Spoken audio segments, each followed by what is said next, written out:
Hey, everybody. Good morning, good afternoon, good evening, wherever you are in the world. So happy to be joined by Dr. Eva DeCozio. Hi there. Hello. What's a nice Italian lady like you doing in Franklin, Tennessee? Well, my parents were immigrants, so I ended up here by the grace of God, I guess. Thank you to my parents. And I grew up in Michigan. I spent most of my life in Arizona, and I just moved to Tennessee 3 years ago. We had been in the desert for a long time, and even though Arizona is beautiful and wonderful, we were kind of tired of the heat and nothing grows. So one of my goals was get somewhere where my horses can graze and I can actually grow a garden that'll grow besides citrus and cactus. Right, right. I used to live in the desert. I love the desert, but yeah, it's tough to Yeah. get things to grow. Yep. Get that. You're in an area with a really great person, Franklin, Tennessee, where do you know a dentist named Dr. Wolf?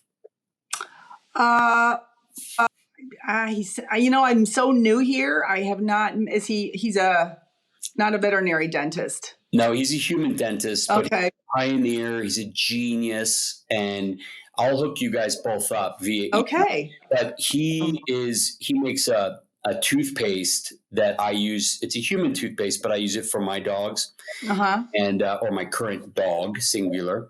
But it's amazing. So, and he's right there in Franklin, Tennessee. So I got to introduce you to him. Wonderful. I've been looking for. Well, I've been going to a dentist, but if there's somebody that's holistic. Yeah, he's from the New Mexico area, Santa Fe. Oh, okay. Yeah, Nice. Great guy, but lives there, and so yeah, I'm going to have to introduce you to. That would be great. So, reading through your bio, your style of practicing is just completely in alignment with and right up my alley. Completely in alignment because you obviously have a bunch to draw from in terms of modalities and what you practice. And I know that we're going to probably focus a lot on nutrition because you just can't get around nutrition. The foundation of everything. You can't. I mean, you can't put any lipstick on that pig. Nope. If you don't get that right, there's just nothing. You're just throwing money. What is that? Bad money in after good. Oh yeah, it's pointless. Yeah. So, or good money in after bad, I think it is.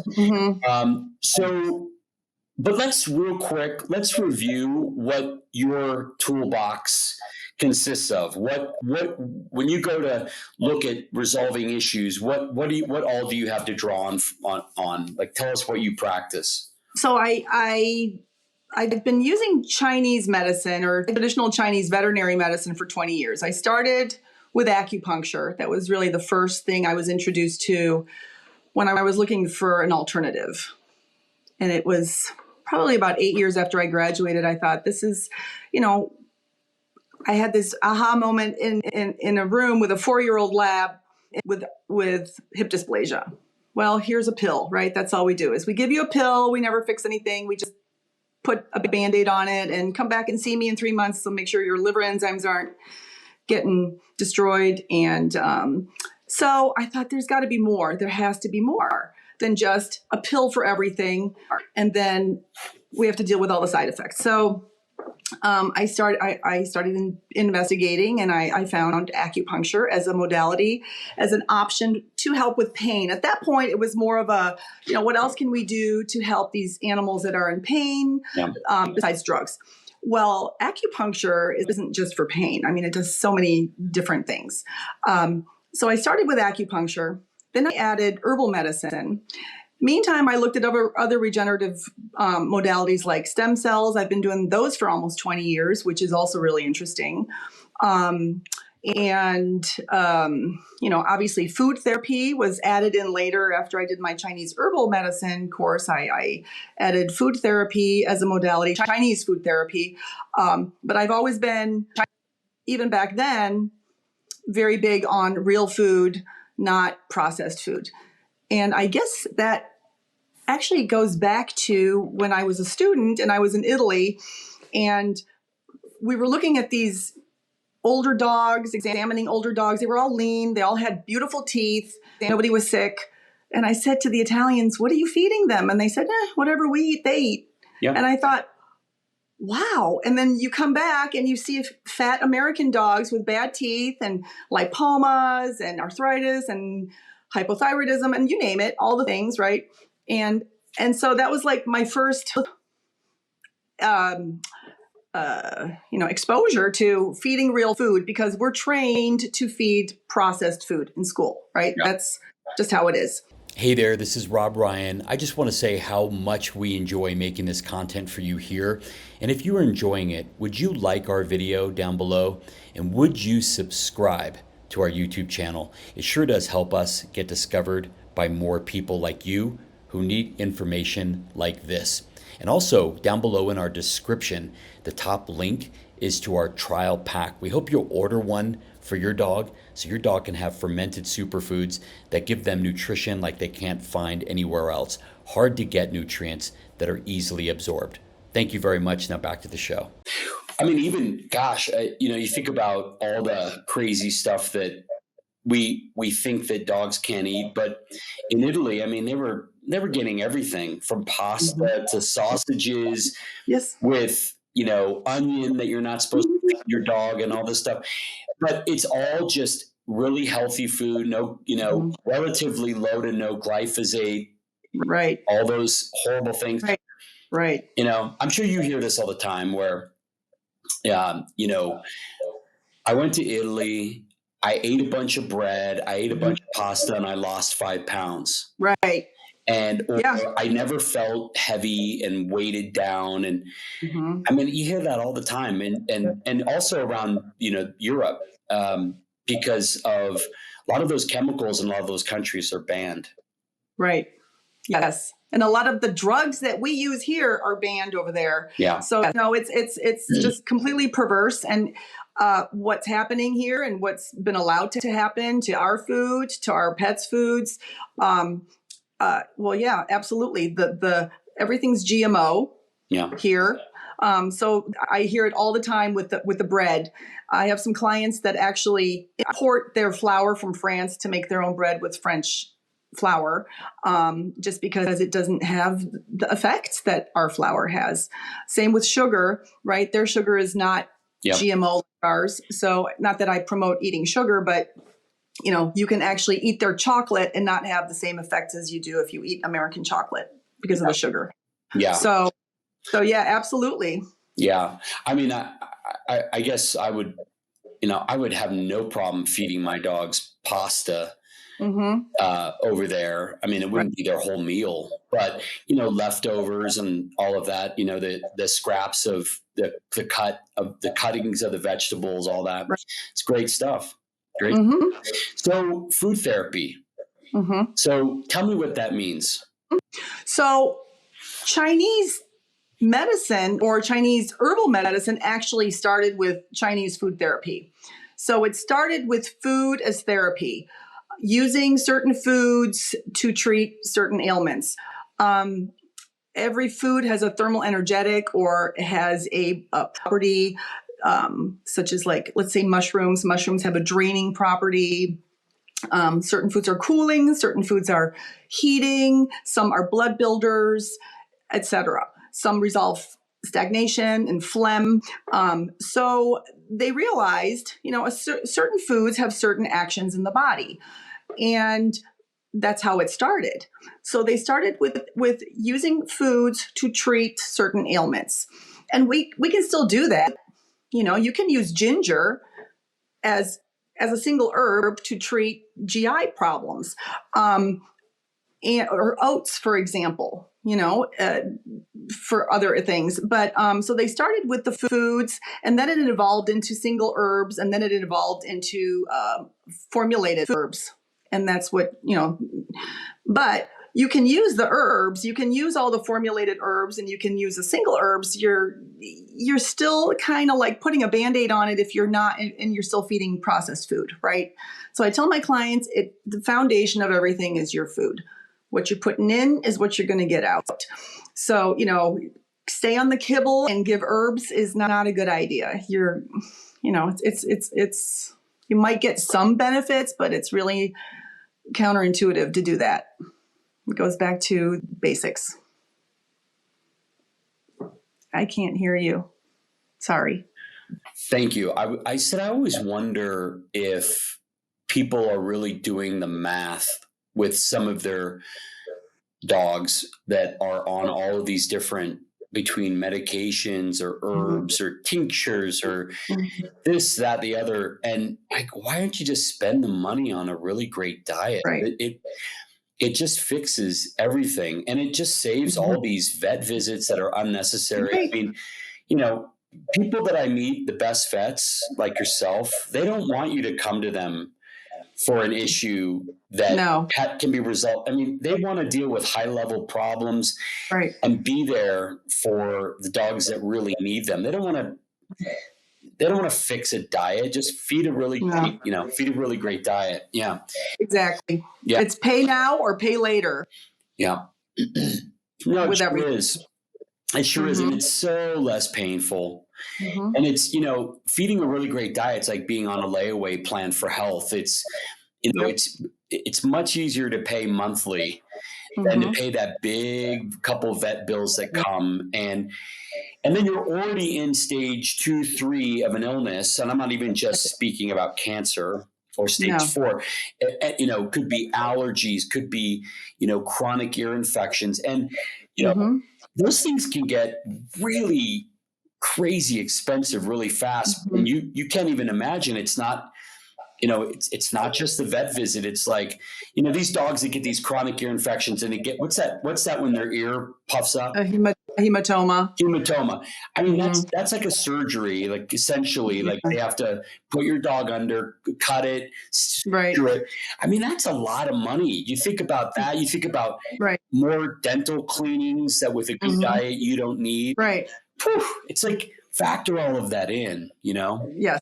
And it's misery for the dogs too. I mean, to be chronically itchy, to have chronic ear infections, the skin problems, and then we have drugs that put a Band-Aid on it. The drugs don't fix the problem. They just resolve the symptoms for a while, suppress the immune system, and then you're going to get more problems. Yep. Because it's going to compound. It doesn't, and with Chinese medicine, you're peeling back the layers of the onion. You're getting to the core problem. But as with everything, I mean, anybody who comes to see me to help their dog holistically with Chinese medicine, I just tell them either you cook or you're going to have to purchase it. Yeah. There's no way around it. If you want to stay on whatever kibble, I don't see a lot of point. You might as well not even do it. Yeah, that's right. Well, quick shout out, just because we're in this moment, to Dr. Billinghurst. Has a whole course to teach you exactly how to feed raw, and Billinghurst.institute. Just go there, learn exactly the right way. Go to Dr. DeCozio if you want some, nutrition consultation, especially from a Chinese TCM, traditional Chinese medicine point of view. But let's dig into what is a great diet for dogs. Well, grass-fed beef, if you ask me, or if you can do venison, awesome. And because I do Chinese medicine, we look at if a dog is doing great and has no problems and is balanced, if everything's balanced, then you can feed chicken, you can feed any of the proteins really. Yep. But if you have an imbalance, let's say you have a dog that has the chronic ear infections, or like a lab that's overweight with the ears and, the skin and the smell, and you got the yeast infection. Yep. I would probably not use venison because it's a dark red meat and it puts more heat in the body. You want to go with something that's cooling. So depending on if you have issues, obviously you want to pick the appropriate meat or protein source, but also vegetables. But I think, most beneficial is natural grass-fed beef. No antibiotics, just like you would eat for yourself, basically. Yeah. And other proteins, of course, too, like venison or Turkey is fine. If you can get good turkey, fish is fine. Yep. Yeah. Well, grass-fed, why I'm 100% with you on grass-fed. Why is that so important as opposed to one that's fed grain? Well, you've got the growth hormones in there again. You've got antibiotics, likely if they're from feedlots. Yep. I mean, right, and that is passed on through the food chain to the dogs Yep. and to us. So I tell people, if you wouldn't eat it, don't give it to your dog either. Yeah. Or your cat. Yeah. And back to that GMO conversation, a lot of the grain is not organic. No. GMO, even if you get, yeah. I used to think organic beef was, the end all be all, but now that grass fed has gotten a little bit more common, a little bit more available, nothing that substitutes for the grass that's getting eaten and how it's upcycled within the cow and in the meat, because you're literally getting all of the great phytochemicals and polyphenols from the grass and all the chemicals, all the greens in the meat. Yes. So exactly. What they eat is so important. I agree. So, and if you can, I'm sorry. No, go ahead. Please. I was just going to say, because my clients are like, well, where can I get this? I sourced mine from a local farmer, and a lot of people here in the Franklin area, there's a lot of regenerative farming going on around here. Just find a regenerative farmer, find a local farmer where you can get all your stuff from, your beef, your chicken, your eggs, your vegetables. Locally sourced is good. Yes. Well, there's so many great websites. Just get on, get on the Google machine and start looking in your area. There's a American Grass-Fed Association, and they're really the arbiters, the holy grail of quality for true grass-fed. Now, not every farmer who's doing a great job feeding 100% grass-fed is certified. So just be clear about that. But you can find all these directories and you can find out where they are in your area. Just pull up within the website, just pull up a little map. It's really easy. And that's another thing too. Like a lot of times you'll find grass-fed, but grain finished. And they do that for the restaurants, for the fatten the animal up, fat ribbing, going through the meat, but it's still not as superior as 100% grass-fed. Correct. Yeah. So if somebody's on a budget, these things are more expensive. Venison, grass-fed beef, without a doubt, they're more expensive. Organic poultry, et cetera, et cetera, et cetera. I believe it's worth it. But if you want to stretch the dollar a little bit, what kind of tips could you give somebody who wants to feed at the highest level, but maybe wants to let that dollar stretch a little bit? They have a fairly big dog, 80-pound dog. Yeah. I don't know that there's a cheap way around it. Stretching the dollar for a big dog. Good question. You could just use, it doesn't have to be the grass-fed. I guess you could do the other one if you really want to use other beef. I don't recommend it. Some people just buy the regular chicken for their dogs or the regular turkey, not the organic. It's still better than kibble. Yeah. 100 times. Yeah. Yeah. None of it's cheap, obviously. Yeah. But when you look at kibble's not cheap either. Kibble, my clients are telling me kibble is really expensive, but I'm like, well, then stop. If it's that expensive, you might as well just make your own, right? Yeah, it's the front end, back end costs that are. It's so shocking, when you're paying over time, but up front with high quality ingredients, It's shocking because that's the beauty of the kibble industry. If you're in that business, you that big, huge bag might last you 6 months. You do the math in your head and you're like, all right, that's $2 a meal, but again, we're not factoring in the veterinary, Right. unnecessary suffering, whether it be from allergies or a degenerative disease or achy bones and, arthritis. So to factor that in over time, I think, and to budget for it is doable. I mean, I don't know what you think, but you could go all kinds of ways if you know your farmers and your ranchers. Yes. You could go, a meal could be tongue, a meal could be tripe. These are cheaper cuts where you cost average over that month. And you go, okay, this grass-fed beef cost me $6 a pound, but all these other things that I fed that were, $3 a pound or $2 or $4 a pound, you just average that in for the week. And I bet you're going to be over in the cost of most kibbles, but not by much. It's smart. And just add more vegetables if you need to. Well, exactly. There's nothing wrong with that. Yeah. So know your local farmer, Yeah. Yeah. Know your farmer without a doubt. Shake your farmer's hand, get to know them. They'll do favors for you. They'll call you. They'll have you in mind when they're about to, process another round of cattle. Right. And folks, it's the best way to care for the planet and also to care for these animals. Yep. Yeah. Dr. DeCozio, it's so frustrating when people go from the factory farm to immediately going to vegan.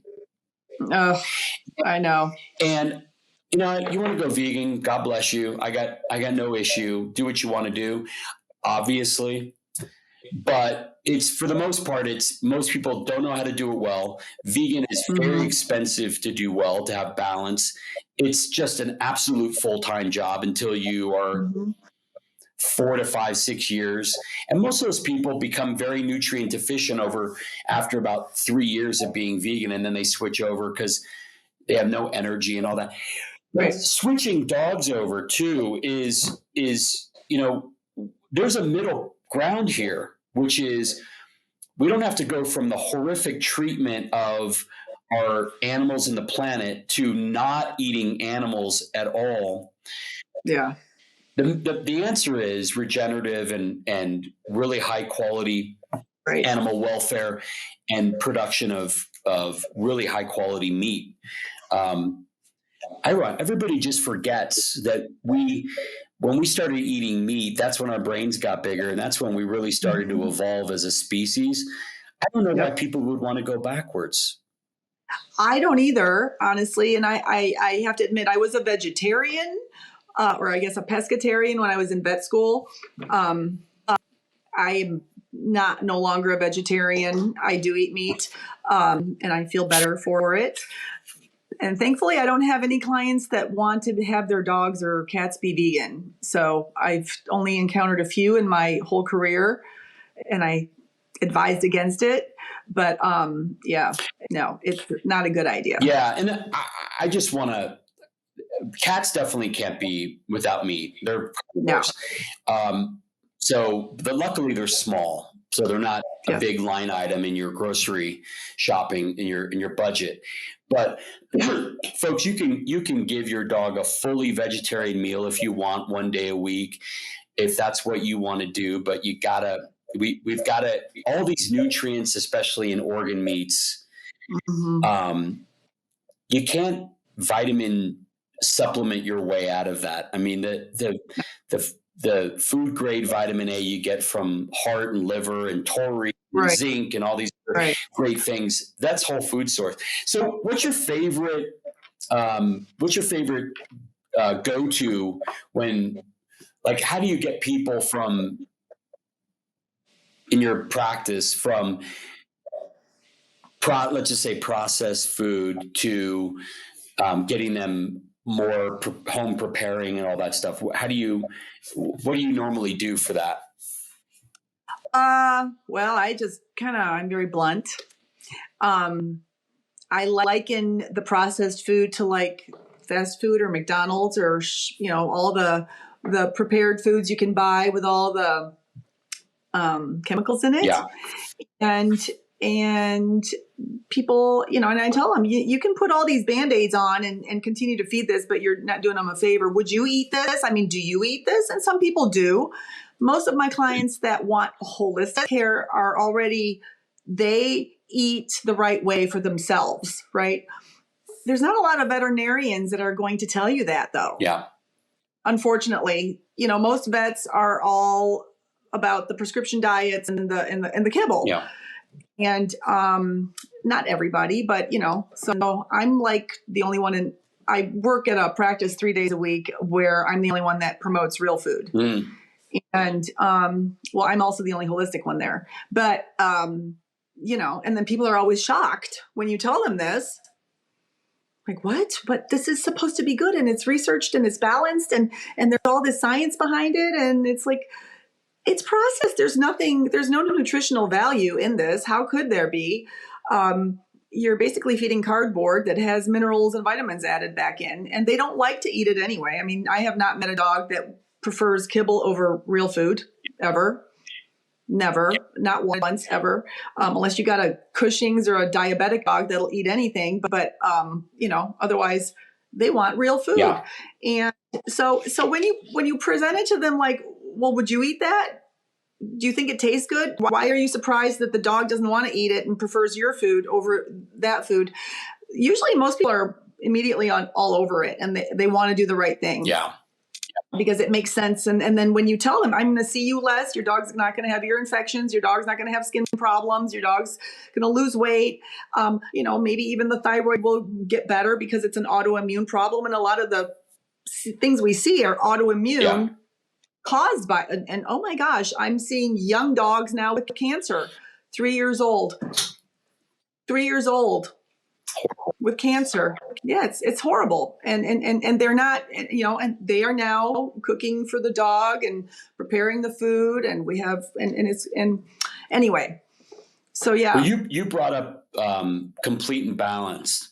So what do you tell people who are preparing their own pet's food, who are obsessed with getting it completely balanced? How do you think about that?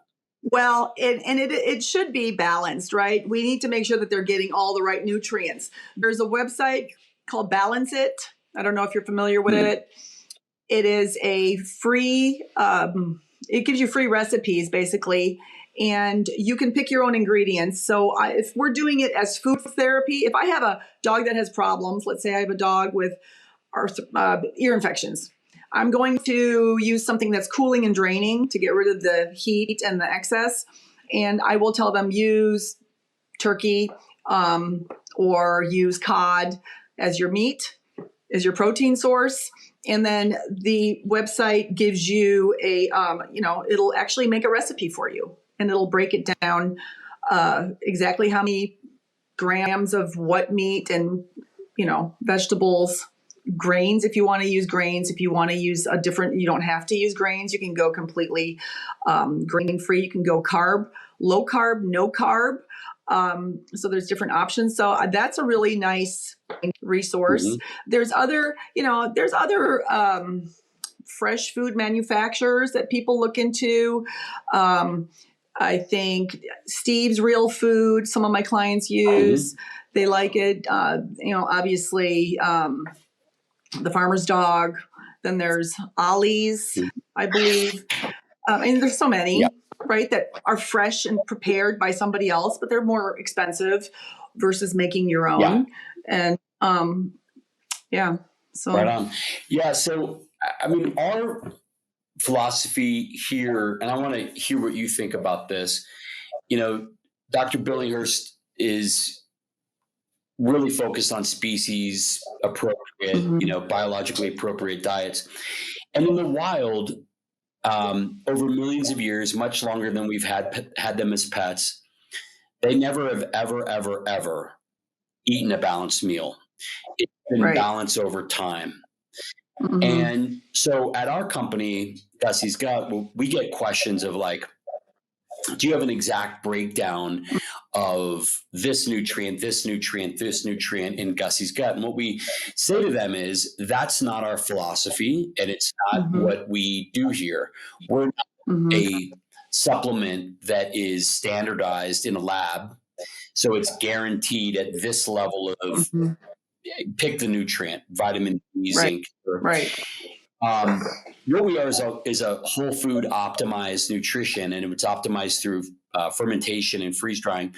And what we're doing is delivering all these other constituents, phytochemicals, polyphenols. Mm-hmm. To miss that is really to put us in a different category. It's to miss what we do, and we believe that it's you're achieving balance or quote perfection over Mm-hmm. time with a dog by giving them a well-rounded mix of Mm-hmm. organ, vegetables, meats, Mm-hmm. etc. How do you disagree with that? Do you agree? No, I don't disagree with that at all. And I can tell you the reason why vets are always about balanced, and it's a CYA for legal Yeah, purposes, because I don't go through my day thinking, oh, I need 2 more grams of zinc or whatever. I need to eat, 3 more grams of a probiotic. Nobody does that, right? I mean, I don't think, probably not many people at least. You eat your vegetables, you eat your meat, you eat your carbs, whatever. You don't really think about how much of what you've just eaten, or was it balanced? yeah, And so I go back to this analogy in Europe. They didn't do it, and the dogs are fine. They're not trying to do it. We have to tell people you need to get a balanced recipe, because otherwise, if something happens, they will come back and then sue the veterinarian for saying, well, you said I should do this, but it's not balanced. And it's an and American thing. It's the litigious society we live in. So, I mean, I make my dogs food, and they're doing great. yeah. So, You know what I mean? yeah, So, and this is anyway, yes, I agree with you. If you provide them with the right, I mean, you'll know if you're overfeeding because they get fat, and if you're not feeding enough, then they're too skinny, right? yeah, Or if you have chronic diarrhea, well, then something's missing, or they're losing, right? But if you're feeding a normal diet to a dog, I don't disagree with that philosophy at all. yeah, yeah. How do you think about diarrhea? So for those who are watching, that their dog gets in a pond, their dog tries a new treat, their dog tries a new recipe of food, maybe tries venison for the first time because you've inspired them, and their dog gets diarrhea. Oh, now what? Well, so I think a lot, what we underestimate are parasites, for sure, especially ponds. Like, I have a pond. My dogs are drinking out of the pond all the time. I deworm them routinely 3 times a year. I don't even do a fecal on them because I'm assuming they have parasites. Even though I have them on a heartworm preventative, which is ivermectin, I still routinely deworm them with fenbendazole 3 times a year for 10 days. And not everybody does that. People want stool samples. Well, I don't know if you're aware, but you may not find anything in a stool sample. Yeah. Unless they're actually shedding that parasite, that at that particular time. There may be, oh, it's fine. No, it's not. So don't assume they don't have parasites. Sometimes you have to do 3 fecal samples to get something. Wow. So I always assume, you know what, you're going out in the pond and you're drinking, you're going to pick something up. Or like you said, you're going to try some venison and it's a little rich, or they get into something they shouldn't and you've got some diarrhea. I mean, I don't like reaching for antibiotics immediately. I think we are way too quick, and then you destroy the microbiome. I'm reading a really interesting book right now. It's called Super Gut. Mm-hmm. Have you heard of it? Yeah. So and I'm reading this and I'm going, wow, you know what? I'm sure exactly all this applies to our pets as well. So our microbiome has been destroyed since by the time we're born, we already have nothing, depending on if you're breastfed or not. But everybody's on antibiotics, and we use so many antibiotics in veterinary medicine. I am positive that most dogs that have these issues have small intestinal bacterial overgrowth. So probiotics are important. I make my own yogurt. I share with the dogs. I think, live cultures are great. So your immune system's in your gut, and if you destroy that with more antibiotics, you're just, again, putting a Band-Aid on it when you get diarrhea, and you give them metronidazole because it works very quickly. Yeah, that's right. Right. Yeah. We want a quick fix for everything. Yeah. Convenience, immediate results. Yeah. This is a theme that keeps coming up for me, Dr. DeCozio, which is you are going to pay for that convenience. The convenience is what has gotten us into so many of our modern problems, our modern pickles. I'll tell you, we got to put more work into things, into preparing our animals' meals. The convenience there for the processed food is, clearly not doing our animals any favors. The cell phone is super convenient, but has a lot of problems. And on and on and on. Yeah. It's that pesky allure of easier, convenient, more comfortable. Yeah. Yeah. Yeah.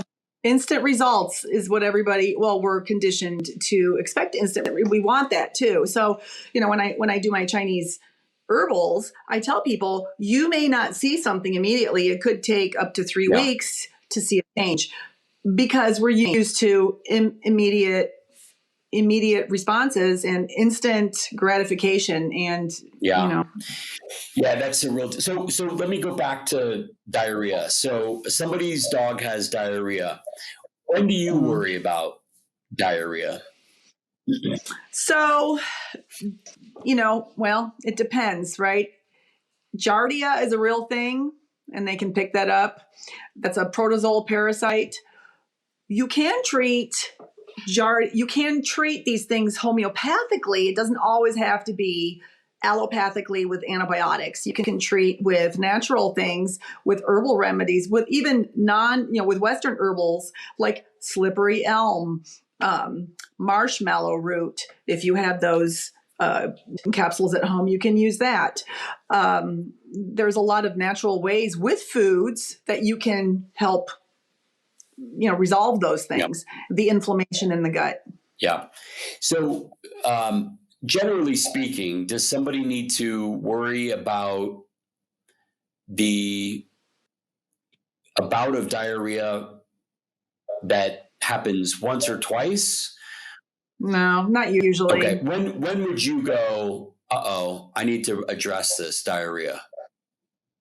I would say if it's more than 2 days, okay, and it's, and it's, you're getting up every night, they got to go, you're finding accident, or they're large volume, large amounts of diarrhea, blood, colitis is pretty common with dietary indiscretion, stress, Giardia, of course, but there's small intestinal diarrhea too that could also be caused by small intestinal bacterial overgrowth.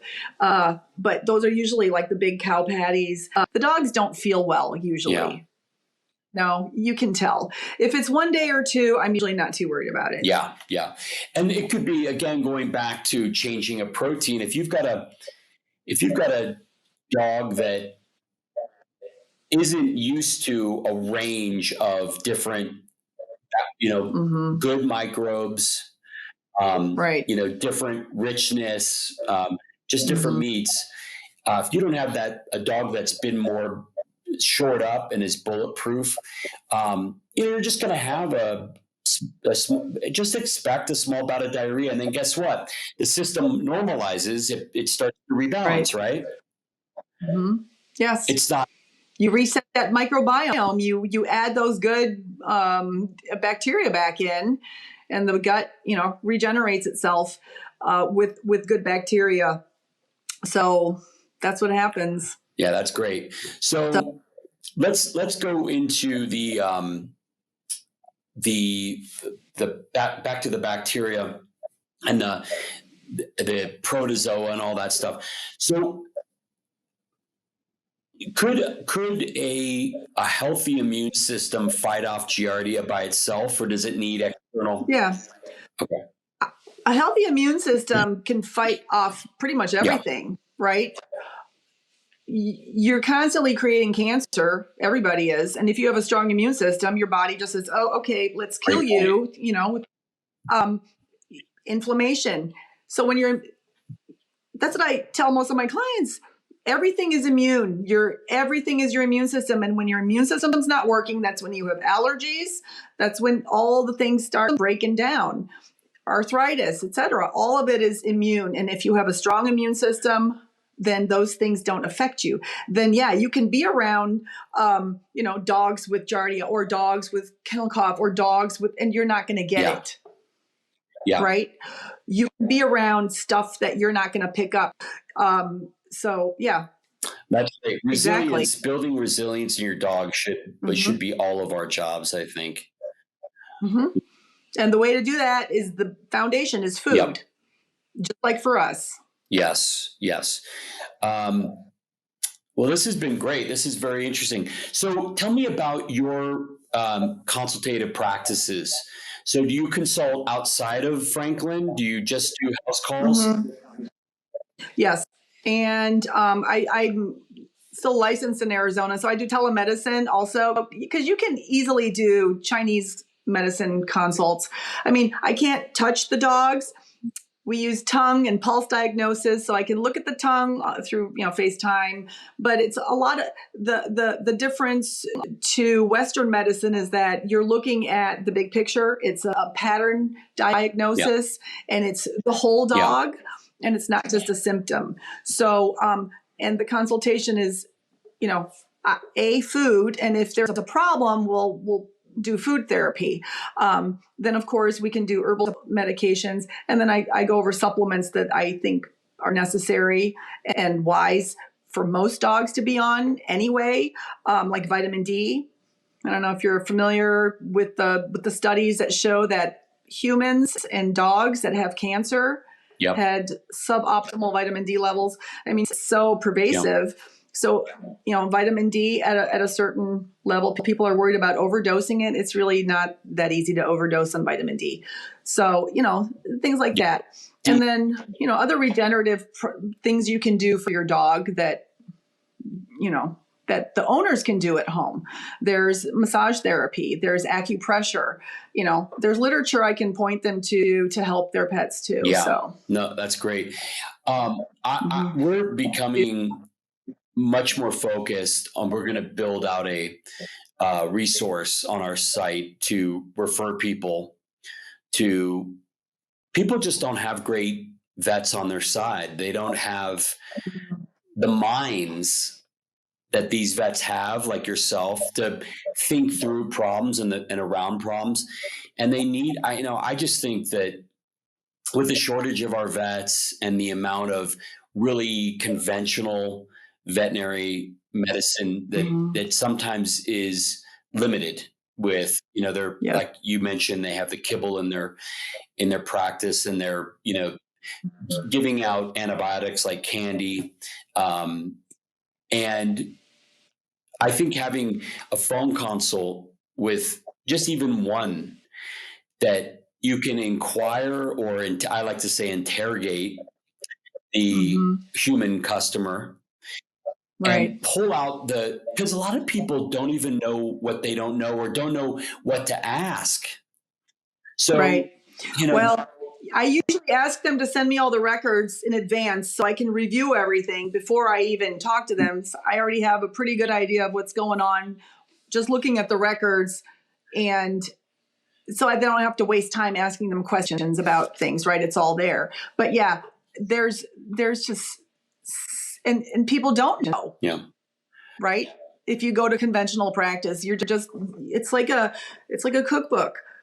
It's like a recipe. Oh, you've got this. If Here's then, this. You've got if then statements, if this, do this, yeah, if this, there's just, it's paint by numbers at this point. And then yeah. of course the people who are writing that playbook are the sellers of the products. So Yes. I think I am such a big fan of spending a little bit of money to get a really great person on your side that you can work with one-on-one. And folks, it just saves so much time and so much energy and heartache, and it saves so much money. So much money. And I have so much experience with, working with both human and animal doctors remotely. And it's just always been an incredible experience if you choose the right person. Yeah. And you've got Dr. Billinghurst. I mean, he's like the trailblazer. I remember 20 years ago with the barf diet, and I was like, oh, this is so great. And everybody said, no, that's crazy. You can't do that. So I guess now, I don't know, like 20 years ago, we were considered the crazy people. Who's crazy now? I mean, the results and the decades of results for themselves. Right? Yeah. Yeah. I mean, it's so funny how people want to talk about raw or real food, like, want to think about like a recall of, a raw food business, and I go, are you kidding me? I'll put up the recall. First of all, this is food. We're handling real food. Yeah. It can happen. Okay. This isn't the worst thing at all. But I'll put up those kibble recalls that are, I mean, they're so much more. And then you've got the fats that are oxidizing. You've got the toxins.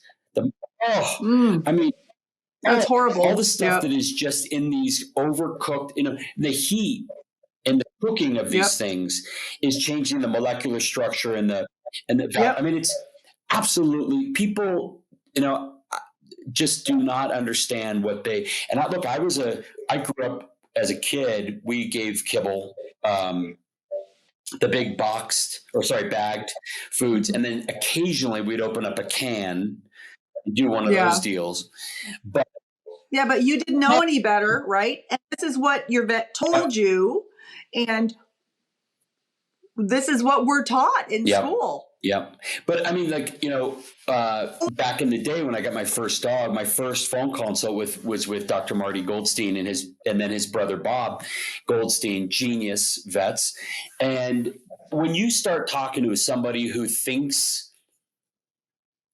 in ways around problems and knows what to look for and what to ask for, I mean, it's like you get off that phone call and you want to just do a dance because you've immediately got answers.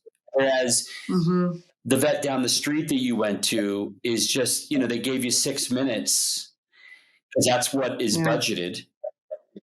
And they just went check, check, check. Here, take this, get it prescribed, get it fulfilled, and give it to your dog. And you're playing a whack-a-mole game.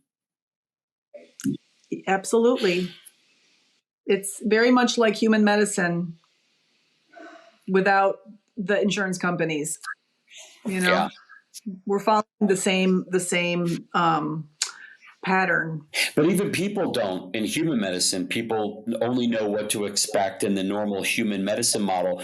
When you find really incredible functional regenerative doctors, right? Yes. I mean, like what you said about you look at the files before the consult. So that's a tremendous amount of time and value that you've already delivered. And you're sitting ready and prepared for that Zoom call. And, I had a sleep disorder, pretty serious one, for 14 years. 14 years. Wow. Went to the best sleep disorder clinics. I went to neurologists. Nobody figured it out. Nobody had me doing all kinds of crazy things. And I went to this one, I got fed up and I started I went to the American regenerative medicine. I forgot the name of that. A4M.org, I think it is. I found a regenerative doctor, and this doctor charged a lot of money for an hour. But this doctor was ready. But I answered this thick packet of questions, and he was sitting in the room waiting for me. I mean, I was like, Wow. what? He sat me down and he said, I think I might know what's going on based on what you wrote, but I want to ask you some more questions. In 4 weeks, I had slept through my first night of sleep in 4 weeks. Then every single couple weeks, I'd add on another day of the week till I went to 7 days a week. And I'd never looked back since. Amazing. Nice. It was my liver, and it was an interaction with meat and some other things. No one ever looked at that. Well, they're not going to. And, and that's the thing is, regular veterinarians aren't going to look at that either. And if you go to regular human doctors, they don't ask about your diet at all, right? I mean, it's just here. Oh, you're overweight. Now the new thing is this Ozempic, right? So we don't have that for dogs, but we have everything else. We have the monoclonal antibodies to treat you now with your arthritis or with your skin problems. Instead of fixing the problem, which is the food, we give you a shot to stop the itch. Wow. It's a whole cycle. Yeah. Well, they do what they do. They, they're maximizing profits, and there's no problem with making a profit. None. But I think that at the expense of somebody's health, right, is really the problem, and we're not really ever resolving. We're just kind of squelching and quieting, so we can, the person who doesn't know what they're looking at, the customer, they go, well, this seems to be resolved. I got my resolution. But back to my 14-year sleep disorder, folks. I mean, just put yourself in my position. You went 14 years, doctor after doctor after doctor. What would you pay for that? I mean, with your animals, you've got to put the costs in the proper perspective, because I feel like people have mismatched the paradigms, and they're not really thinking through the cost over a year, the cost over a lifetime of an animal, and the quality of life, and ease of living. Just wonderful, having a great quality life. I mean, that's worth a lot to me. Absolutely. Yeah. But I do think a lot more people are looking for that for their pets. They want to start out right. Not over vaccinating, looking for alternatives, and starting out with the right foods for them too. And that's the baseline. And I see more and more people like that, which makes me happy, because I don't see them for illness. I only see them maybe once a year for a checkup or for whatever, heartworm or whatever. Right? Those are the healthiest ones. And when you mentioned for your heartworm therapy, because I don't live in an area where we have a real high degree of heartworm, do you give a brand, or you just give pure ivermectin?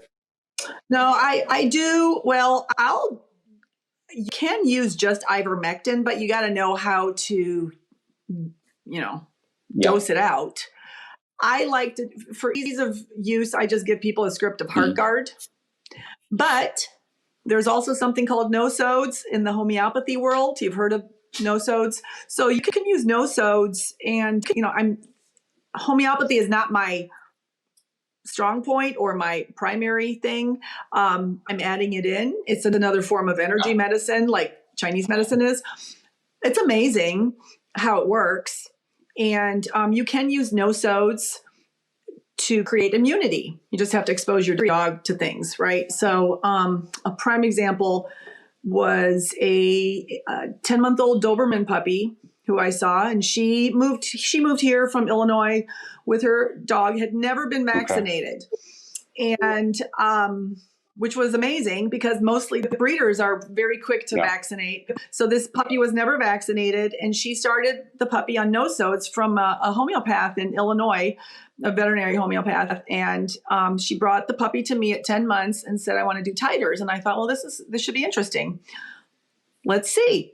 We did titers. The dog had full immunity to parvo and distemper. So I was probably from the mom. Hook me up with this veterinary homeopath. And she was very helpful in guiding me. So, I mean, that's something else we can offer now is no-soats. And you can use no-soats for heartworms instead of giving the heartworm prevention. You can also use no-soats for leptospirosis, which is pretty common around here. But, because there's a lot of vaccine reactions to lepto. In my experience, there's a lot of vaccine reactions in general, and that's a whole nother thing, but, causing problems. So yeah. Wow. I don't know. How did I end up on this topic? I don't remember. Oh, heartworms you asked about. Yeah. I use HeartGuard, but you can use ivermectin, but then I got to do the math for you and tell you exactly how much you need to use. Sure. No, because that's an parasitic, right? Basically well, it's a lot of things, a lot of things.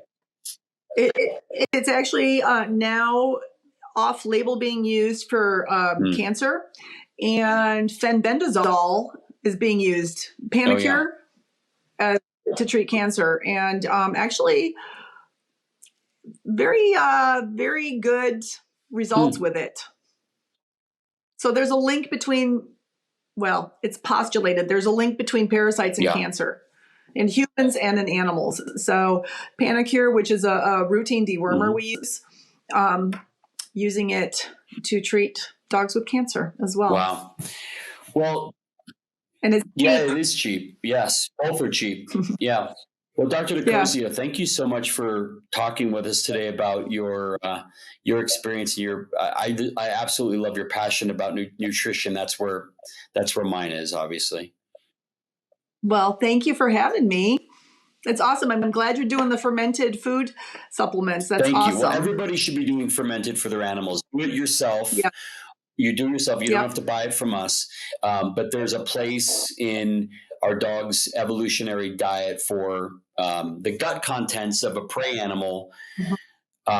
So in lieu of that, we can just give them some optimized fermented superfoods. Maybe next time we talk, we can talk more about how to make up a really great recipe of your own for fermented.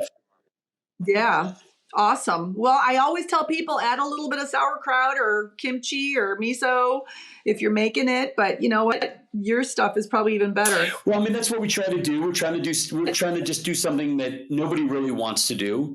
And, it's a little harder to do. But yeah, I mean, if you get some natto kinetase, that's a fermented soybean, a little of those things in your dog's diet. You don't need much. You don't need much more stuff either. Yeah. It's awesome. And great, everybody. Well, this has been wonderful, Dr. DeCozio. So great to meet you. Thank you for having me. Thanks. Nice to meet you too, very Rob. Much. This has been really great. Thank you all for watching, and we'll be seeing you soon on our channel, Gussy's Gut, on YouTube. Thanks a lot, everybody. Bye.